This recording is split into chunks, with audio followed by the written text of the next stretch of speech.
everybody, and welcome to the Multifamily and More Expert Series. My name is Jamie Gruber. I'm your host, and in this series, we try to bring you guests that have expertise in a specific topic related to real estate, mindset, or anywhere in between. My guest today is actually our first repeat guest. Grant Warrington joins us once again. Grant is a property manager. He is an investor. He is a realtor. He does it all in real estate.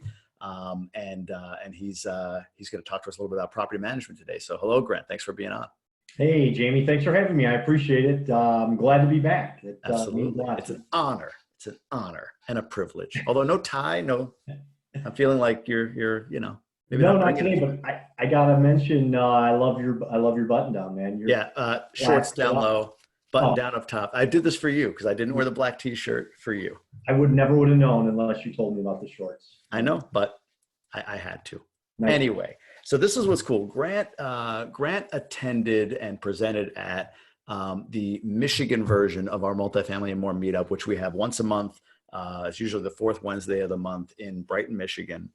And we had a really great turnout for that meeting. Grant spoke about, some key tips that he has, and he'll go over for managing property effectively, that got so much sort of buzz that I kept getting people asking me like, hey, do you have that stuff anywhere that Grant talked about? And I think, Grant, you've been getting follow-up questions about it. So we thought we'd do this recording so that people could have it. They can pause it. They can do whatever they want with it, but have all of that content and that information for everybody, not just those that attended our meetup, which we're very grateful for those that did. So that's kind of the setup for today. So Grant, I don't know if you want to start us off with some thoughts on what you have laid out or what, but why don't you dive in and just give us some ideas on what we can do from a property management perspective? Yeah, sure. No problem. So, again, I gave this speech at your meetup. We had, almost 50 people there, I think. Yeah. It was pretty amazing. I think I went through it a little quick. I've had some people say, hey, I just had to quit. I had to quit taking notes, and my apologies. I got the speech here. I figured I would just go through it with you guys if that'll work for you, Jamie. Absolutely. Hit it. Yeah. Okay. Just a little introduction on me then. Again, I'm with Grant Warrington with Warrington Capital.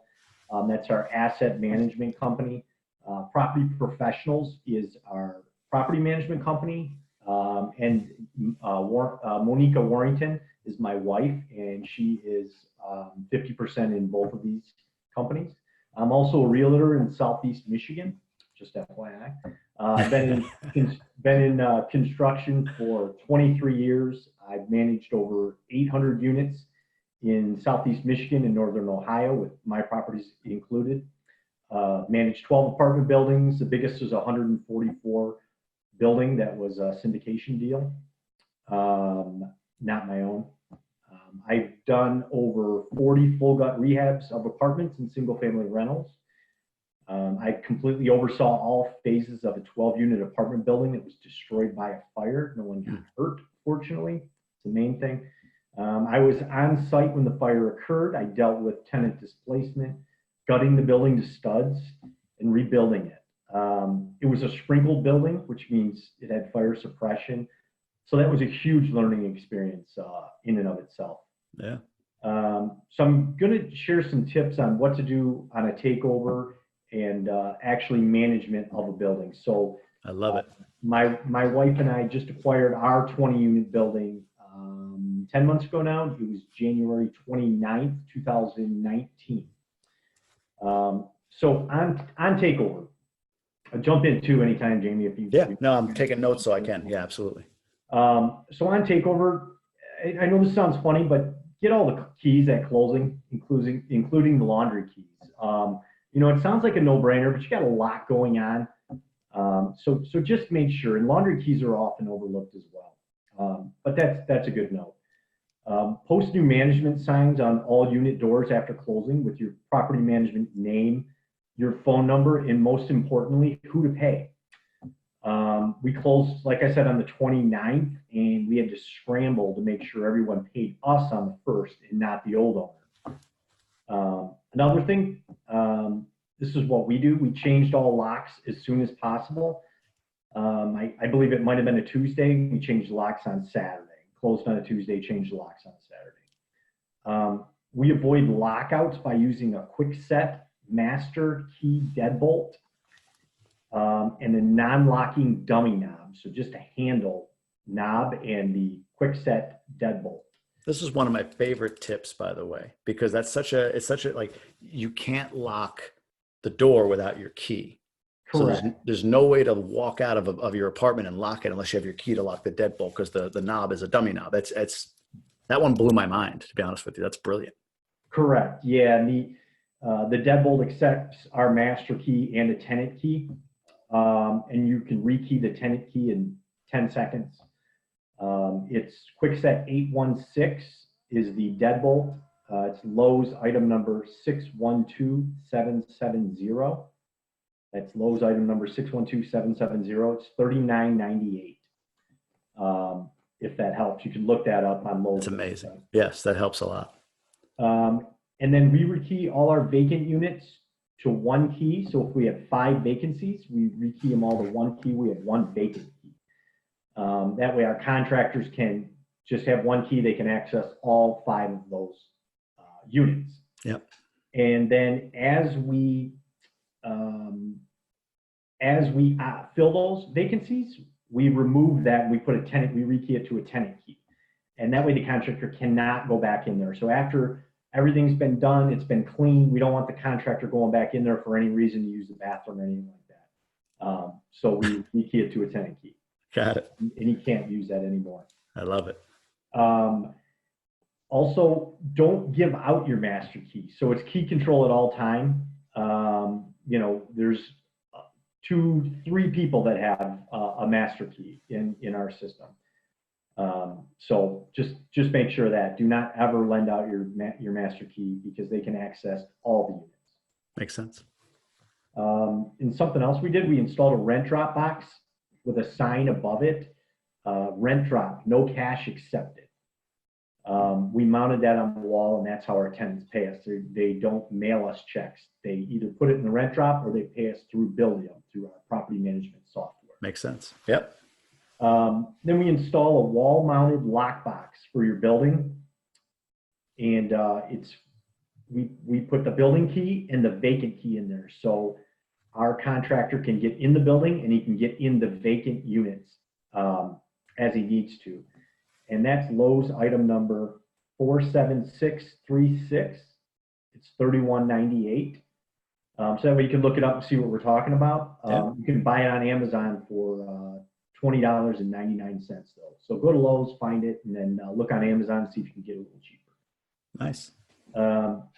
And then you order the rent drop signs, the rent drop box, the signs. We ordered the locks and the knobs before closing so that we had those ready to go on day one. I love it. So here's a quick question for you on the rent drop boxes. If you're not local to the property, okay, so you would have your management company install these then? That would depend. Out of state, I'd kind of let the management company do their thing. We're looking at bigger buildings out of state. If we bought something, 100 units or bigger, so something that's going to support on-site management. So they'd have people on site, and they would already really have this. This is more for people who are going to manage themselves in their area, kind of like what we do. So it's, or if you buy a 24 unit property 2 hours away from where you live right now, that's a system that you could put in place for your local property manager to say, because you're not going to be on site, but hey, we expect you to go by on the 1st every month, 5 o'clock, and go pick up the rent checks, or the 2nd, first thing in the morning, whatever your process is. Okay, now that makes sense. All right, so that's takeover, or is there more to takeover? That was pretty much it. And then we're going to get into finding contractors, which is I love it. Always a big one. Yeah, I get a lot of people that ask me about this.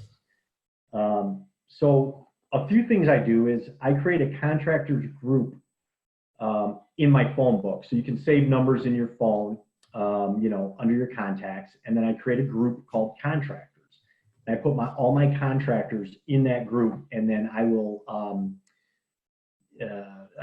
put concrete if they do concrete, HVAC if they do HVAC, roofer, and then their name or the company name. Because over time you're going to forget. their name. You should have a lot of contractors in there, so you're going to forget it was John, or so don't save it under the first name. Save it under what they do, and you pull up your contractors group, and there's all your contractors by what you need. Makes sense. Carpenter, handyman, roofer, concrete work, anything like that. So that's something good to do. Got it. Also save under notes any kind of pricing. If you ever got any pricing from them, put a date on there, what you spoke about. I like to do that also, so I can go back and look at that. And again, how you found them is good to put under there. So-and-so gave me your phone number or whatever, because you're going to forget. So any kind of notes you can put under that contact is really a good idea. It's a great idea. Yeah. I also create a contractor's album in my phone. So I create go into gallery on Android and create contractor's album, right? So I take like pictures, a photo album you're talking about. Photo album, yeah, Yep. I'm sorry. Yep, so a photo album named Contractors. So I'll be driving down the street, you'll see them as well, and I'll take a picture of a contractor's truck. I love that. Whether they're a roofer, an HVAC company, whatever. If I see them in the area that I own property in, I'm going to take a picture of their truck, and then I'm going to send that. I'm going to put that picture into my contractor album. I might not need them yet, but I'm building a database, and that's what you should be doing as well. That's a great tip. Also on Michigan Multifamily and More, you're going to find people that are going to recommend people. Maybe in some other groups you're in as well, they're going to recommend a plumber, a handyman, things like that. So I'll screenshot that, and I'll put that screenshot with that information into the album as well, labeled Contractors. I like it. Yeah. And these are people you're probably not going to need right off the bat. But one thing, you're going to find contractors you don't need first. It's just how it works. Just add them to your contractor list. I met a power washer the other day. I was doing an open house. The guy does power washing. I don't need a power washer right now. But you know what? You never know when you're going to. So he went in the list, and one day, I probably have 3 power washers, just FYI in there, just in case I need one. And again, Facebook groups. Again, they're always recommending contractors. Same thing, same idea. Screenshot them and put them into that group. Well, real quick on that, in our groups, in the Michigan one in particular, there's topics. Like if you click on the topics tab, any contractor recommendations will be under contractors. You click that, every thread with contractors will come up. To your point, it's another way to find a consolidated list of folks that are in the contracting business. Got it. Okay, good to know. Yeah. Another thing, when you're at Lowe's and Home Depot all the time, look at contractor shirts, right? See what they say. What sections are they in? Excuse me. And talk to them. Ask them, hey, do you work with landlords? What do? Do you own the company? And just pick their brain, get their numbers. That's a great one to get some contacts right there. Sherwin-Williams. If you use Sherwin-Williams, you can go there and ask them for painters or rehab crews. I've been turned on to a couple different rehab crews through Sherwin-Williams. Make sure you're using Sherwin-Williams and establishing a relationship. And then when people get to know you over time, they'll share some more info with you. But that's a good one. I recommend using Sherwin-Williams for your It's a great idea. And getting it at a discount. Don't pay full price for your paint. HD Supply. That's another good one. You can get your cabinet door and drawer faces and countertops. Anything you can think of delivered to your property. Mm-hmm. That's good. We actually use a local high school wood shop. They make our countertops. So we pay the high school. We get our countertops for our property, and that's brilliant. That's brilliant. Yeah, always looking. I love that. Okay. Yeah. Another thing, stop and talk to people working on houses. For one, I just saw a guy pull up the other day at my neighbor's house, and it said handyman on the side of the truck. Man, I was out there as quick as I could, talking to him, gave him my card, got his name and number, asked him what he's doing. Do you work with landlords? Yes, I do. And he named a couple of different properties he's worked on. I don't need him right now. I don't need a handyman, but he went into the list, and if I ever do need one, I got him there. You know what I love about this while you're going? I know you have more. Yeah. Yeah. None of this is extra work per No. se. In other words, what I mean is you're driving down the road, you're at a stoplight, you see this, oh, look at that truck next to me. Click, you got a photo and you're rolling, right? All you got to do is put in the album. You're at Lowe's and you're just, watching for contractors. So this is more for you about tuning in than it is about like going out and doing something above and beyond. I mean, yeah, the conversations may take an extra few minutes than not having the conversation with this contractor you met at Lowe's or the handyman you saw on the side of the road. But you're literally tuning in. And I don't know if you're going to get to it, but you had a great tip about finding painters at large complexes. Yes. Yep. Am I getting ahead? Am I getting ahead? Yeah, I think so. I think Oh, so. no, my bad. Well, continue then. Yeah, I think so. But yeah, no, that is a great point. It's really talking to people. And somewhere in here I'll get to this point, but I'll just jump to this. I need an electrician. So a guy I know had one, and he said you can borrow him for. He worked for him. He said you can borrow him as you need him, but I thought, you know what, that doesn't solve my problem. I'm not going to use your electrician because I need to solve my problem. I don't need to borrow yours for one job. I need to find one for all my jobs. Right. So I put it out there. I talked to everyone, and I told everyone, I'm looking for an electrician. Do you know one? I happened to be at Lowe's. I was in line. I told the person at the register, hey, I'm looking for an electrician if you happen to know one. They said, no, I don't. I said, all right, that's great. I walked outside, and the guy came running out after me and said, hey, I'm an electrician. I said, how fantastic. He did about 4 houses for us. After that, we still got his number, and we just moved on to another electrician. You just graduate from contractor to contractor the bigger you get. But he got us through that. A great guy. It worked out well, and that's just how it happens. You just can't be scared to talk to people. You need to talk to people, let them know what you're doing, and let them know what you're looking for. Great advice. Great advice. All right, let's hear what else you got. Always be adding to your contractor list. Painters, here's one on painters. They're always the first ones to flake out, meaning they go away, they disappear. You'll use them for a while, everything will be great. And if you're a painter, I apologize. But that's what I've noticed. They tend to disappear. So you need to be 3 contractors deep. And if your guy quits returning your phone calls, just let him go and move on to the next contractor. Okay, because you're going to use them again in the future. Mm-hmm. It's just how it happens. Don't take it personal. Don't call and let anyone know how you truly feel. You're an adult and you treat this like a business and you move on. And 6 months down the line, they're going to call you again for some work, and you're probably going to need them. Right. So you just use them again. So just keep that in mind. Great advice. Dealing with contractors is the next one I got here. Do not pay before they start.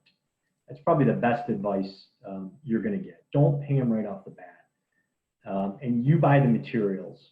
So, if anyone can't get started, sometimes those aren't the people you want to use. If they can't maybe spend $50 of their own money, we reimburse people right away for any supplies, or we let them go to Lowe's and they buy the supplies on our account. Okay. Mm-hmm. But just if anyone tells you I need $2,000 up front before I even show up to go to work, and that's to cover labor when they haven't done anything, that's a giant red flag right there. So that's great advice. Now, look, I'll say this. I think that there's your advice on, and you tell me if I'm wrong here, your advice on buying the equipment, buying the part, buying the materials, or just saying, hey, go there. If you've never dealt with a contractor, they may be you might be in this dance of like, well, I don't know you don't know me. So you want me to go do this work. I want to make sure you're good to pay me. So I need something kind of upfront. Well, that upfront can just be that, well, I'm not going to ask you to pay for supplies. I got them, go to Lowe's, buy the supplies, yes. Take them to the building like that. I got that. And then once you're done with the labor, I'll pay you for your labor.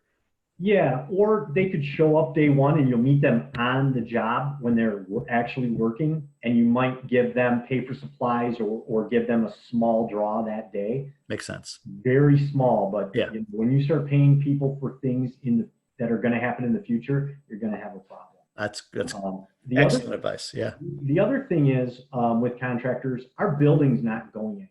So our building's not going to go disappear.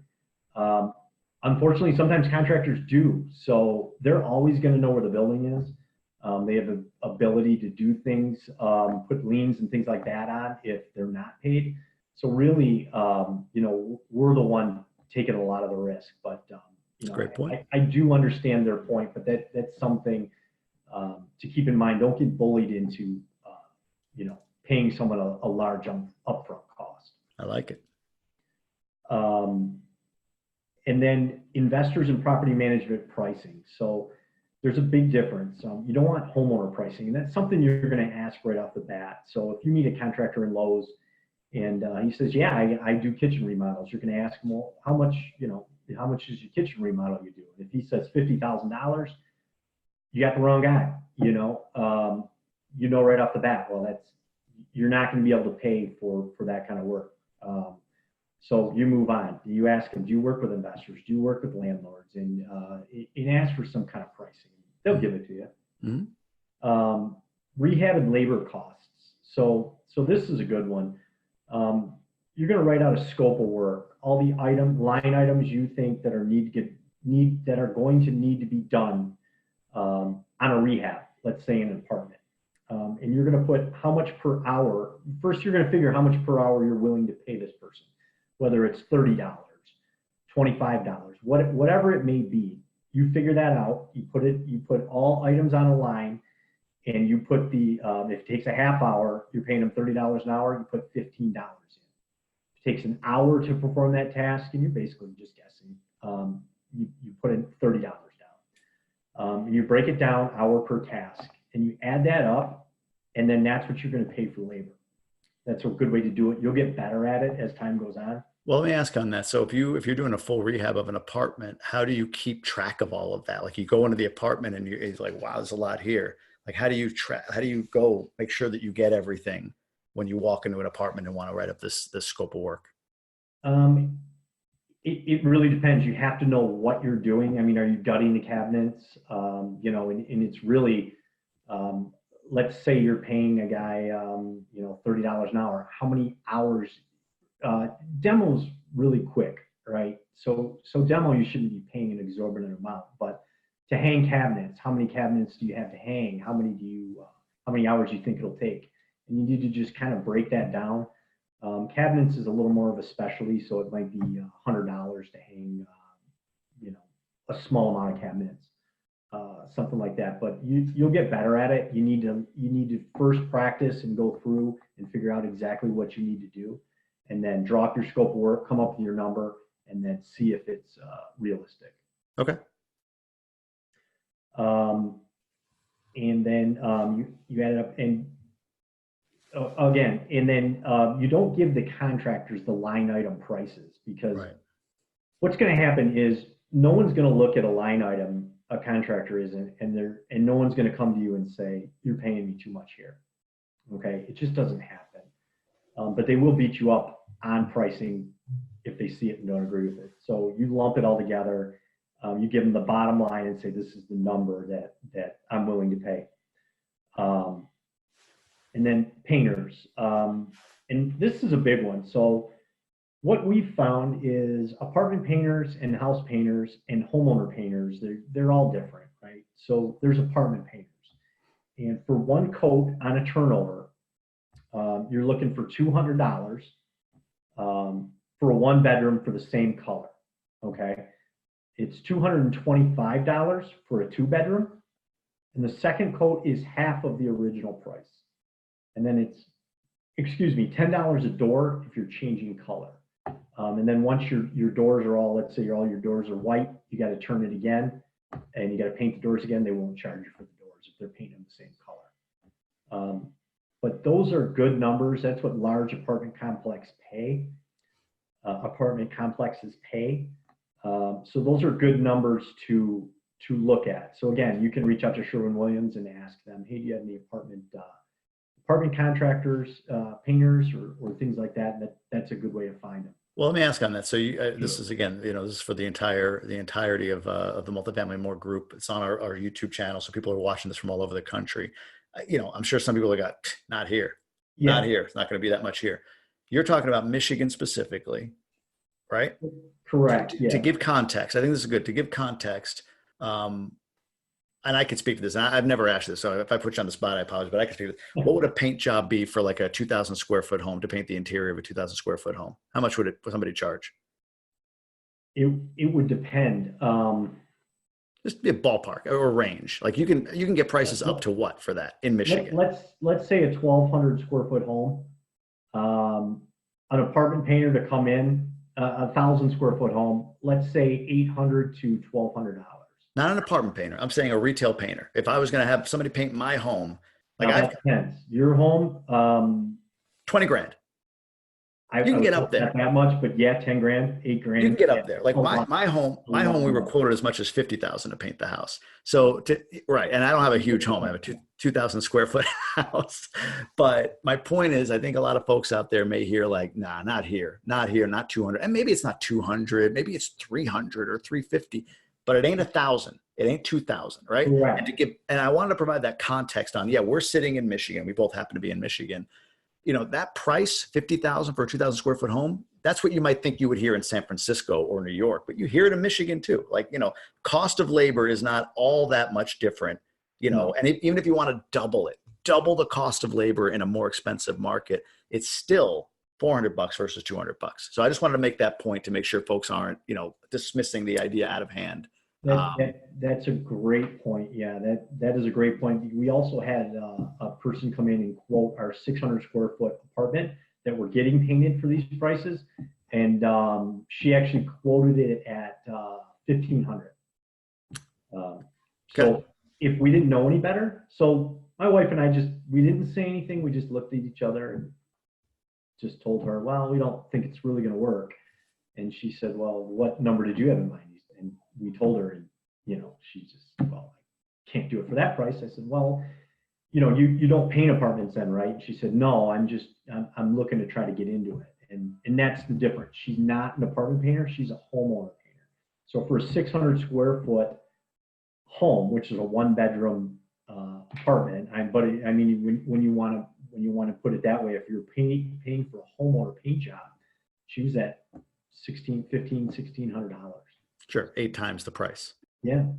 So you can pay a lot. So look at these numbers and just use them for a point of reference. That, like Jamie said, you know, you can't pay $1,500 to paint a 600 square foot apartment. You just can't do it. You're not going to be in business very long. Yeah, makes sense. Okay. Yeah, go on. Okay, so also materials. So we use Lowe's a lot. You'll hear me talk about Lowe's. What we do is we email Lowe's ProDesk. So I have a spreadsheet I put together, and I'll go through and click on everything I need. I'll send that to the Lowe's ProDesk, and we'll have it shipped to our unit. So Lowe's has our lockbox code, like I told you, we put on the outside of the building. They have the building key and the vacant key, and they will go and deliver it in the unit, all our materials. So we get all materials delivered to the unit, and the contractor just shows up, goes to work. So that's one thing we do. You don't want your contractor in there, especially if you're paying him. You don't want him walking around Lowe's, grabbing a coffee, shopping for your materials, right? Have everything there, have it ready to go, and you can get your guys going to work. Good stuff. So also Lowe's gives 5% off with the American Express credit card, and that's what we use.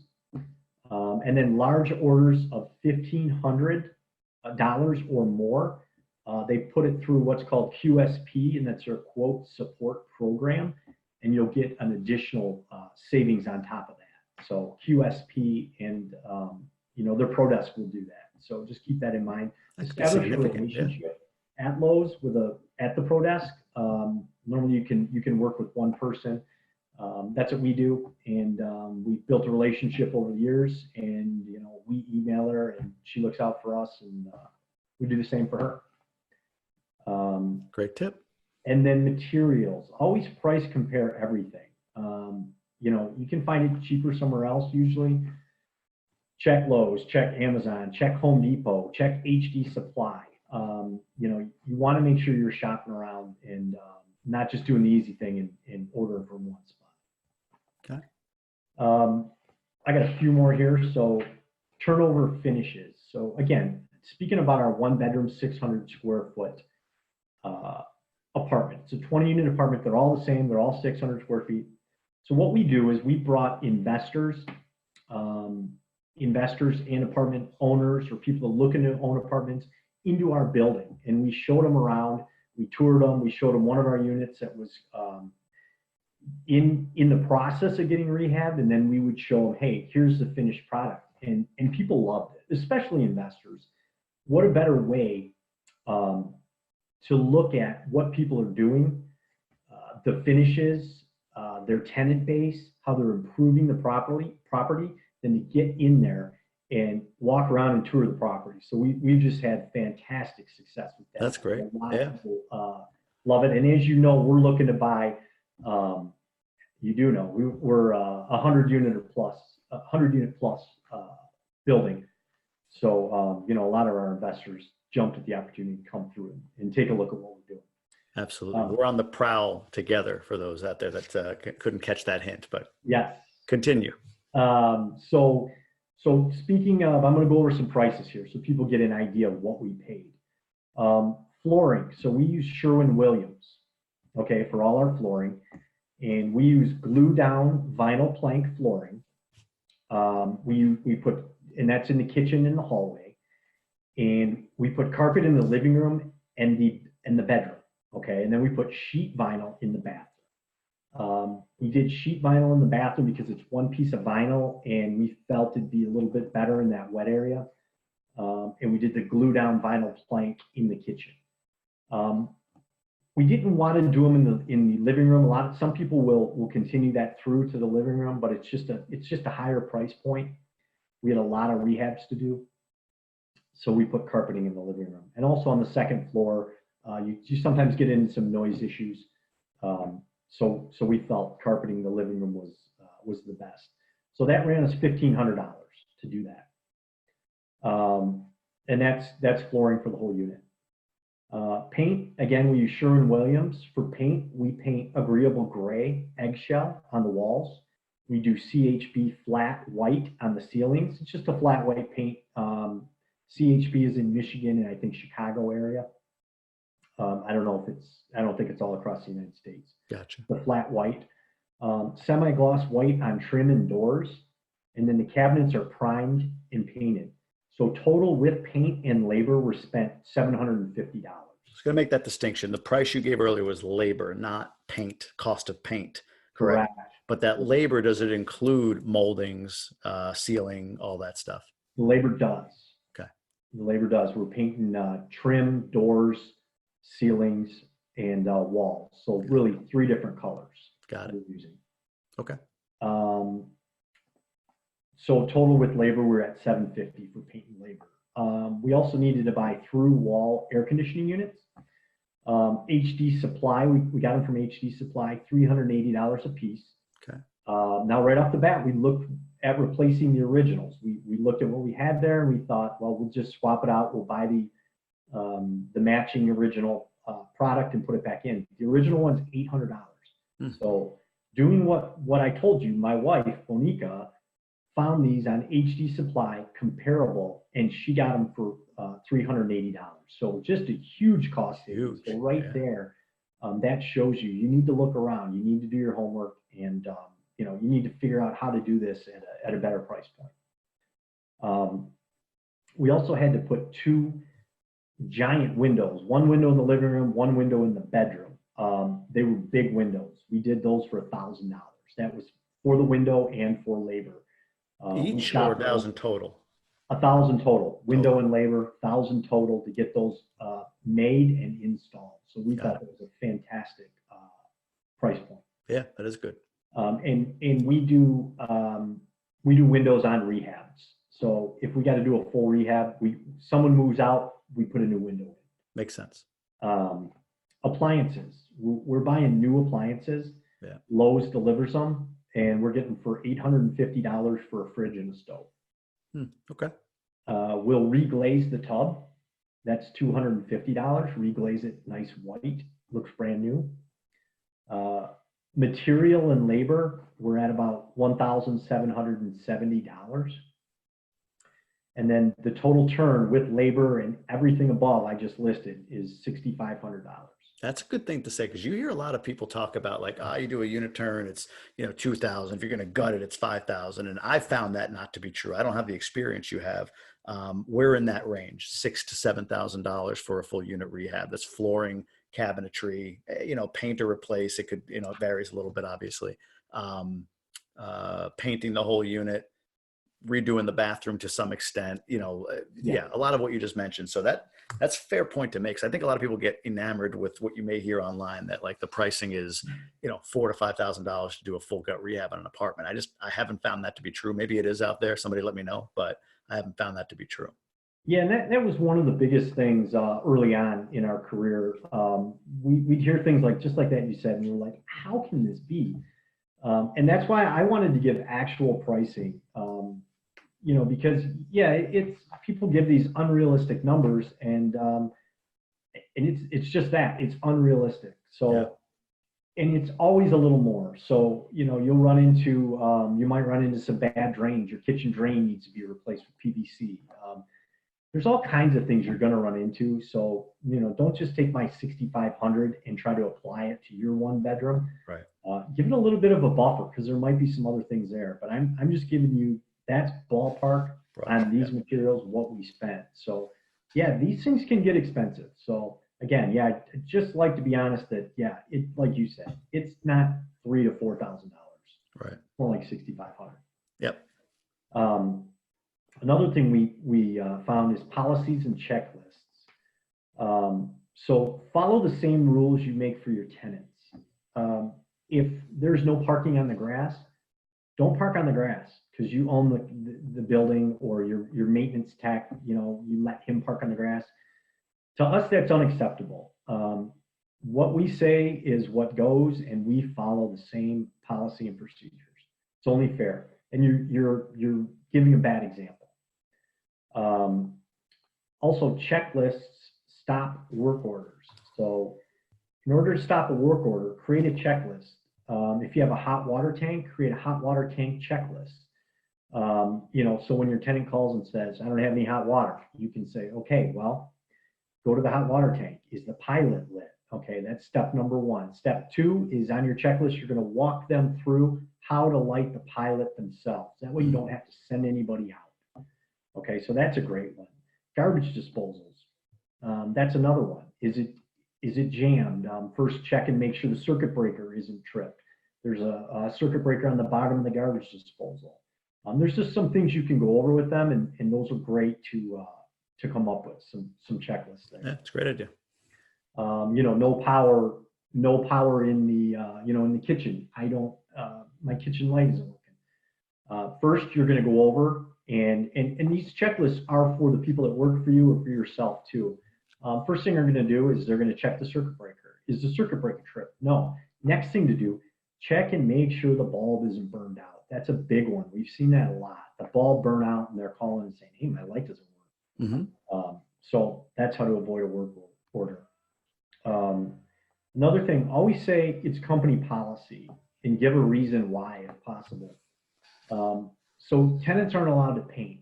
That's a big one. And that's question number one. Can I paint? You just did this brand new paint job, and your tenants want to paint for some reason. So we tell them, no, we don't allow our tenants to paint. It's in the lease. And the reason being is, I'm sure this isn't, I'll tell the tenant, I'm sure this isn't you. I'm sure you're an excellent painter. However, some of our tenants are not, and they've done a bad job, and they've gotten paint on the carpets and paint on some other things, and we've had to charge them to paint that unit back. So for that reason, we created a policy, and tenants are not allowed to paint, and that's why you're not allowed to paint. I'm sure you understand. And we get everyone that says, oh, that's funny. Yeah, I am a good painter, but yeah, I can see where you're going. Everybody's a great painter. So the reality is they're not. I use that for garbage disposal. We made a decision on a property we own that, we're not going to have garbage disposals in units that we turn. We took them out, just from past experience of what goes in them and that sort of thing. Some people feel differently, but that's our policy. And we had a new tenant move in who said, oh, I thought I'd have a garbage disposal. I was like, no, we don't have a garbage disposal. And when the question came up, it was the same thing. Listen, I know you wouldn't, but we've had some issues in the past. So our policy, we've created a policy not to. I'm sure you get that, and yeah, eventually she got it. But yeah, it was an easy line to use to just sort of say, hey, you know, it is what it is. Here's a little bit of an explanation. And like you said, not say like, because you, like everybody else, is going to jam the garbage disposal filled with things it shouldn't have in there, we're not putting it in there. It was not, I know you wouldn't, but you know, it's kind of Yeah. the few ruin it for the many, you know, that kind of thing. And they got that. Exactly. And it's the other thing, it's the policy, it's not you. So, you know, you don't want to take the stance with your resident and say, no, I don't want you to have a, just like you said, you know, it's not it's company policy, you know, Right. and, you know, you're not above the policy. I gotta abide by the policy too. Right. It's just the way it is. Yep. Makes sense. Okay. Dealing with tenants, that's another one. So show value, you know, everyone knows this, but show value before you raise rents. Everybody doesn't know that. So I think that's a good point. Yeah. Okay, so show value before you raise rents if you want to retain tenants. So if you buy a building, you know, you want to do some common area things, maybe change carpeting, paint some common areas, maybe do some landscaping outside, you know, fix a leaky faucet in their unit, just some different things like that to show some value and to show why you're raising rents before you just go ahead and do it. Otherwise, you're going to have people that are going to leave on you, and it's just a little bit easier when people can see, you know, this is the reason you're paying a little bit more. Great point, because I think that you can get enamored with the idea of, I'm going to go in, I'm going to raise the rents. Well, you may, but even if it's like, well, it's only $50, who's going to leave over $50? The building will leave over $50. So, you know, they don't know you, and here you are jacking rents. It's not a great way to enter into a trusting relationship. So I think it's a great point. I don't think it's something that should be understated. So no, I appreciate you bringing it up. And the other thing too to keep in mind when you're underwriting buildings and things like that, it's easy just on paper to write, oh yeah, we're going to raise rents by this much, $50, $100 rent increase, or whatever it might be, because rents are under market. You got to remember that rent increase, more than likely, if it's that much, is going to cause a vacancy. Yeah. Keep that in mind. So you're going to have that unit down for a certain period of time. So, and the rehab costs you may not plan for right away. So and the rehab costs, yes, correct. Yeah. Screening. So a good starting point is 600 minimum credit score. Run criminal and eviction. 3 times the rent. They need to make 3 times the rent, and then don't rent to family and friends. That's I learned that lesson the hard way. we have never done that, but everyone knows that is our policy. So it's never come up because we're not shy on sharing that with people. Because it just keeps you out of a bad situation. Like you said, you learned that yourself. So yep, hard way. So you don't have to give. This is a great one. A lot of people think they need to give a tenant an answer. You're going to be hit with some.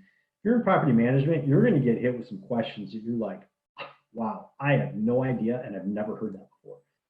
You don't always need to give them an answer on the spot. Okay, get that out of your mind that you need to be have the answer right away. You don't. The best thing to do is say, that's a great question. Let me get back to you on that.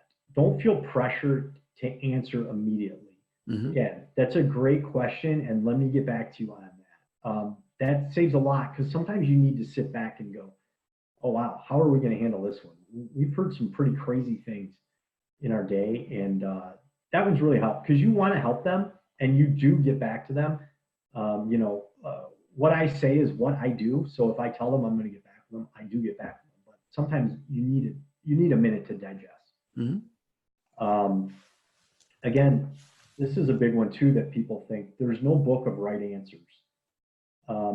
There's no property management book. Like I said, you're going to get some questions, you're going to get some situations, and you're just going to go, oh wow. Especially when you're dealing with scale. When you're dealing with 800 units, you're going to get a lot of different things. Every day it's something different. And that's really the truth. So there's no book of right answers. So you need to make the best decision for the company, for the property, and for you, and then adjust if need be. So you make a decision what's best, and what's best for your residents too. Keep that in mind. And then you see the outcome and you adjust if need be. And then also be consistent with all your tenants. Don't make exceptions. This is where a lot of smaller landlords or mom and pops, like we like to say, get into trouble. Be consistent. HUD says you need to be, and it's something you need to do. If you're going to give someone a break on your late fee or not require someone to pay on time, you're going to let them slide. Are you going to let that slide with, say, it's a 20-unit building? Are you going to let everyone slide in the building? Right. Why just this person? Because you like them better? You're getting into a bad situation there. So you can protect yourself by being consistent, and that's the policy. It says what it is right in your lease, that on the second day, it's a $50 late fee, right? Mm-hmm. Consistent, that is what it is. So that's just good practice yeah, makes sense. To follow. Another thing we like to do is diffuse the situation with a positive. You're going to get a lot of people that are going to call you and they want to be heard by a decision maker. In their mind, they pay rent. That gives them the opportunity to complain to somebody. Sometimes they're right. Sometimes it's borderline, and sometimes they're not. But you want to listen to them no matter what. Listen to them, let them talk, and hear them. And then I try to diffuse the situation with a positive. Let's say we gave them a new air conditioning unit. The old owner never put in any new air conditioners in. And we just gave them a new one right off the bat when they called and said, it's 80 degrees in here, no problem. We're going to get you a new unit. Yep. And we did. With this specific tenant, we did. We gave her a new unit. She got everything off her chest. It was about another tenant. She got everything off her chest. And in the end, I said, hey, by the way, how's that new air conditioner working for you? Oh my gosh, we went in a totally different direction. She was so happy and was so excited and couldn't thank me enough about it. Then she briefly touched back on the issue. I brought up the AC again. I told her, hey, I just want to make sure you found the remote. I left it on the kitchen table for you. I got the remote. It's great. You guys are doing such a fantastic job. And that was it. So nice. That's a great one to try and do. The tip of the trade right there. I like that. Yeah. And then also touching back on that again, don't handle intertenant disputes. We tell them to call the police. She had an issue with another tenant, and I told her, hey, I don't referee between tenants. If there's any issue, if you ever have a problem, you feel unsafe, call the police. Call them immediately. Call the police. Mm-hmm. And she said, oh, it's not that bad. I said, okay, well, but I just want you to know, call the police if you ever have an issue. So now she knows that I'm not the one to call when she has an issue with another tenant. I've already told her how to handle that. You call the police. And again, that diffuses the situation right there. Makes sense. Here's a big one, and it's something, I'm not perfect. I'm learning as we go here as well, but check your ego. It's really easy to let your ego get in the way. So we had a resident that said I was in her spot. This was at my previous job. I was the director of operations for a company, and there was no assigned parking there. We had just taken the building over, and she said, "You're in my spot." I parked in her spot, and I thought, my ego wanted to push back. Sure. And I checked myself, and I said, "Okay, no problem." And I said, "I won't park there anymore." I said, "But let me let you know something. You are close to the building. If our maintenance techs need to get in here, they are going to park there. But you know what? I never parked there again. I just figured, why? I'm not there every day. We're managing a 800-unit portfolio. I'm not at that 8-unit building every day. So why not just park in another spot? And I'll walk a little farther." So that's a big one to get into. You know what I mean? It's a great point. It's a great point. I've had those moments myself. I completely understand what you're saying. So yeah, that makes a lot of sense. Exactly. And I hate to say it, but some residents, sometimes they act like children, and they'll want to try to push on you to get their way. And it's the truth. So, and if you've never dealt with property management, you don't understand. But if you have, you know exactly what I'm talking about. You need to be, you need to be firm. Don't argue, and follow company rules and policies. I had a gentleman, we were discussing painting, and he was getting loud with me. and I told him, I'm walking away from you. When you want to talk quietly about this, I'll be back. But right now, I'm not going to argue. And we're not going to yell. So I'm going to walk away. I'll come back when you want to talk about it, discuss it. That's how I left it. He calmed down. We had the conversation, and it turned out fine. But Sure. That's another one to get in. Another good one to follow. So I got some advice. It's down to the end here. Just a little bit of advice. Please. So for everybody out there, I always like to say you're always one day closer to your closing date. Keep that in mind. That's something that kind of keeps me going. I know there's a closing date for us, Jamie, in the future for that 100+ unit building. I know it. I don't know what day it is, but every day that goes by, we're one day closer to that date. No doubt. And that really drives me. And I like to say I'm passionately hungry. Patiently hungry, I'm sorry. I'm patient. I'm never going to push anything. But we're hungry. Okay. So that's one thing to keep in mind. Yep. I love that phrase. Yeah. Another thing, persistence over time equals success. Persistence over time equals success. So the difference between 10 units and 10,000 units is 10,000 units, a person's been persistent over a longer period of time.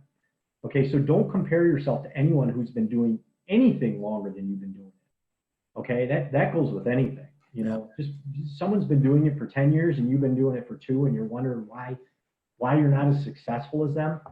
They've been doing it longer. Yep. And then run your business with no emotion attached. So people and residents might make negative comments about you or your property. Don't let it affect your decision making. You know, we took this property over and it was in bad shape, and we've had some, you know, people will say some negative comments here and there, and you just let it roll off you. It's not fun, right? Because this is something you fought hard to get, and you're improving, and people still will say some dumb things, but you just let it go because you know you're doing what's best for this property. Another thing, network, period. That's what I got in my notes here. Go to events like Michigan Multifamily and More, the meetup once a month, any kind of Facebook events that deal with in the multifamily space. We just joined Apartment Association of Michigan, AAM. That's for apartment owners. If you're not a part of that, I recommend you join that and get around people that are doing these things. Pick their brains. Networking is key. It really is. That's how, Jamie, you and I met maybe a year ago. Yeah, not even, but yeah. Yep, exactly. Facebook. I commented on some posts and we had a conversation, and we became friends since then. Just through that. Absolutely. Read business books, multifamily books, and personal growth. So without personal growth, I feel, and I know you do too, Jamie, really what's this all worth without growing as a person? Got to focus on your development. 100% agree. I highly recommend that. Yep. Build your team. So I mentioned it earlier. My business partner is also my wife. I'm extremely fortunate in that. She runs the day-to-day of property professionals, and she could basically give this speech herself. It helps to have a significant other on the same page with you. So we're both pulling in the same direction, and we're both fighting for the same thing. Absolutely. And that's basically it.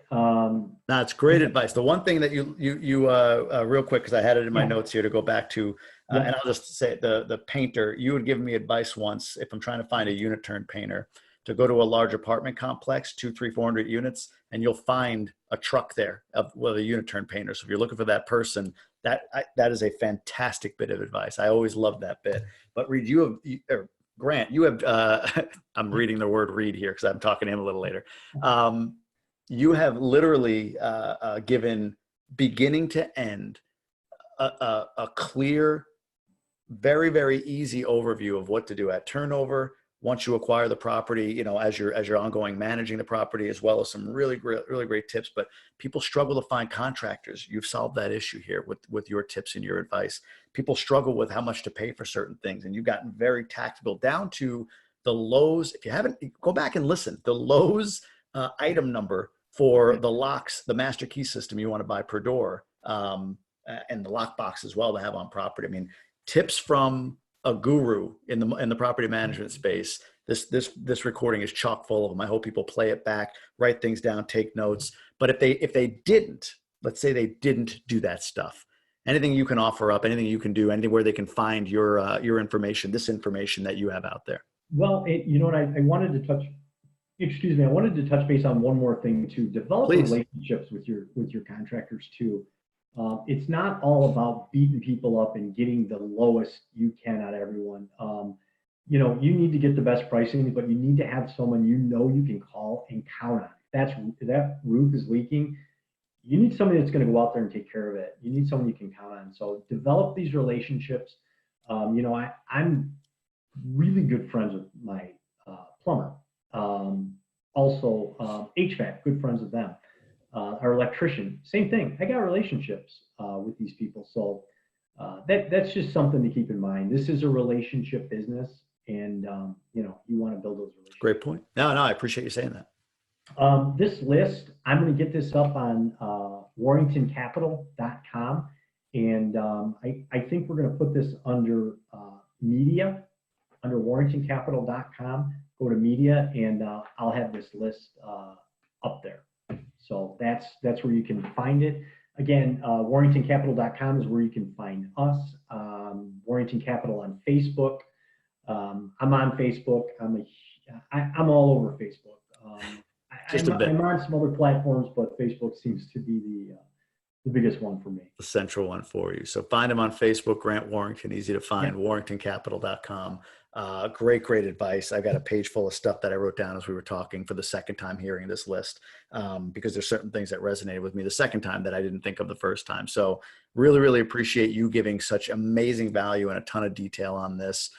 So yeah, thanks to you. Check out warringtoncapital.com. Go to the media section. It sounds like if it's not there, find it. It's on his site. You can get to it some way, shape, or form. Yeah, Grant, I really appreciate you coming on. And just a couple more things, you know, I like to let people know we are always looking for 100+ units. It's, you know, we could say 80+ or bigger, whatever's going to support on-site management. That's the key. Mm-hmm. We're always looking for that. We're always looking for people that are interested to invest in apartment buildings. So I just wanted to throw that out there too. I love it. Always thinking, this guy. He's always 2 steps ahead. So perfect. Grant, thanks again. I appreciate you coming on. Great info, and we'll talk to you soon. All right. Thanks a lot. I appreciate it.